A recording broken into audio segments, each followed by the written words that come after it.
Question में मेरे पास क्या है, एक वेक्टर ए है और वेक्टर बी है, are two vector such that magnitude of A plus B vector equal to magnitude of A, show that the vector two A plus B is perpendicular to B. Perpendicular condition ये होती है कि आपका ए vector एक vector होता है, दूसरा vector होता है, इनका डॉट क्या होता है, जीरो होता है हमेशा। तो मेरे पास गिवन क्या है, यहाँ पे गिवन जो कंडीशन है वो आपके पास है magnitude of A plus B equal to magnitude of A. अब हमें ये प्रूफ करना है कि ये इस पे परपेंडिकुलर होगा। तो suppose 2a plus B is not perpendicular to B vector. अगर इस पे परपेंडिकुलर नहीं होगा तो 2a प्लस बी और इसका डॉट करता हूँ मैं वेक्टर इससे, तो वो नॉट इक्वल टू जीरो हो जाएगा, क्योंकि परपेंडिकुलर की कंडीशन तो ये है आपकी। मल्टीप्लाई करते हैं इसके 2a vector dot B plus B into B vector not equal to zero. तो इसको लिख सकता हूँ मैं 2a vector dot B vector plus magnitude of B square not equal to zero. तो यहाँ पे ये होता है A dot A vector A dot A को मैं लिख सकता हूँ ए मॉड स्क्वायर। अब क्या करेंगे, मॉड ए जो है आपका वो इसको ऐड कर देंगे both side, add both side. तो ये ऐड करोगे तो आपके पास क्या आएगा, 2a dot B plus magnitude of B square plus magnitude of A square not equal to magnitude of A square, क्योंकि ये ऐड करा हमने दोनों side, add this both side.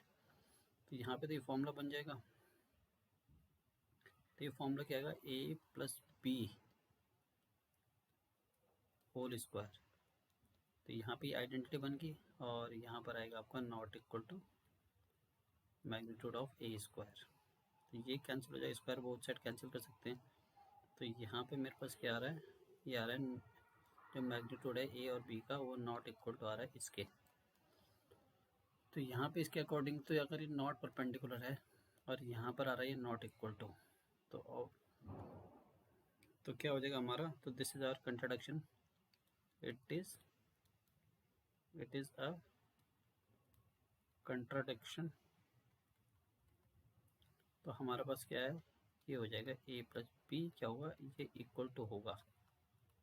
तो इस कंडीशन में अगर इक्वल टू होगा ये, तो इस कंडीशन नॉट इक्वल टू है तो नॉट परपेंडिकुलर है, अगर इक्वल टू होगा तो इसका मतलब ये हो गया 2a plus B is perpendicular to vector B. तो ये आपका आंसर आ गया। इस क्वेश्चन में क्या है, find the unit vector perpendicular to two vector. एक वेक्टर आपके पास ये और एक वेक्टर ये है, इसके परपेंडिकुलर हमें एक यूनिट वेक्टर फाइंड करना है। तो आपके पास अगर एक वेक्टर गिवन है, ए वेक्टर ये है i प्लस 2j माइनस के और इनके ऊपर कैप लगाते तो ये यूनिट वेक्टर बन जाता है। दूसरा वेक्टर है बी, बी आपके पास है 2i cap plus 3j cap N plus K cap.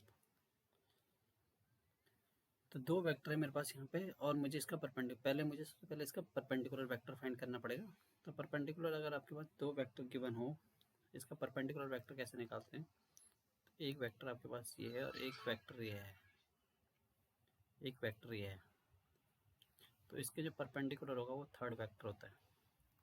एक वेक्टर ए है आपके पास और एक वेक्टर बी है ये, और ये जो थर्ड वेक्टर है इसका इन दोनों का परपेंडिकुलर होगा थर्ड वेक्टर। तो वो क्या होता है, इन दोनों का क्रॉस करके जो निकलता है हमारा वो इसका परपेंडिकुलर वेक्टर हो जाता है, इन दोनों वेक्टर के परपेंडिकुलर हो जाता है। तो यहाँ पे मैं क्या करूँगा, अगर मैं सबसे पहले इनका क्रॉस प्रोडक्ट निकालूंगा, थर्ड वेक्टर निकाल लो, मतलब थर्ड वेक्टर जो होगा ए क्रॉस बी।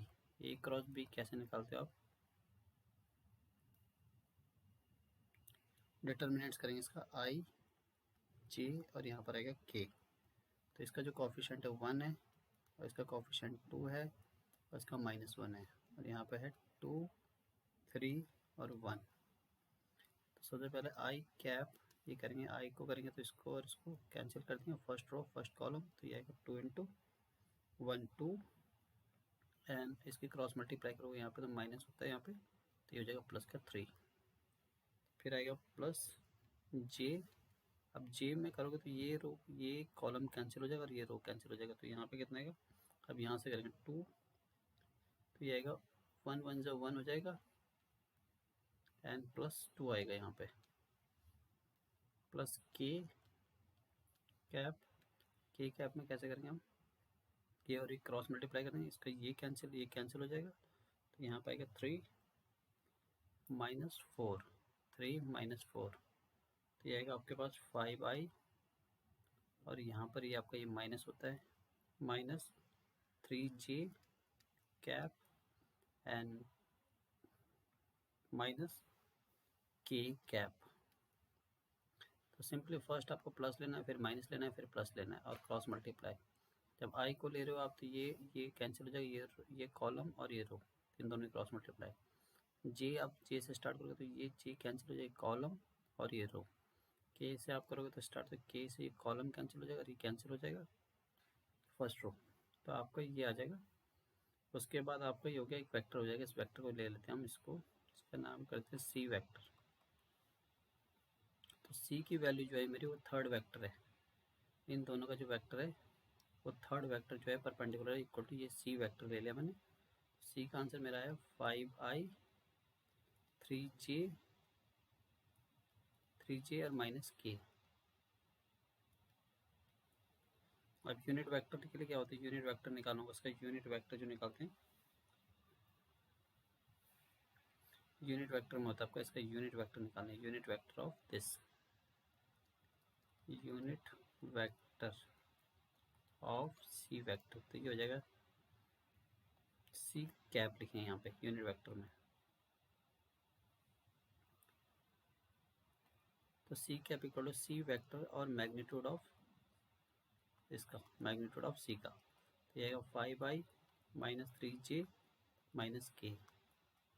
और इसका मैग्नीट्यूड कैसे निकालते हैं, मॉड, इसका मैग्नीट्यूड निकालते हैं सी मॉड, कैसे निकालते हैं, इनका जो कॉफिशिएंट होता है उनका स्क्वायर करेंगे, 5 का स्क्वायर 25, 3 का स्क्वायर हो जाएगा 9 और 1 का स्क्वायर 1, तो ये सिंप्लीफाई करके आएगा 34 + 1 और ये जाएगा 35, तो यहाँ पे मैं अपॉन में लिख दूँगा √35 और ये मेरा इसका क्या हो जाएगा, आंसर हो जाएगा इस क्वेश्चन का।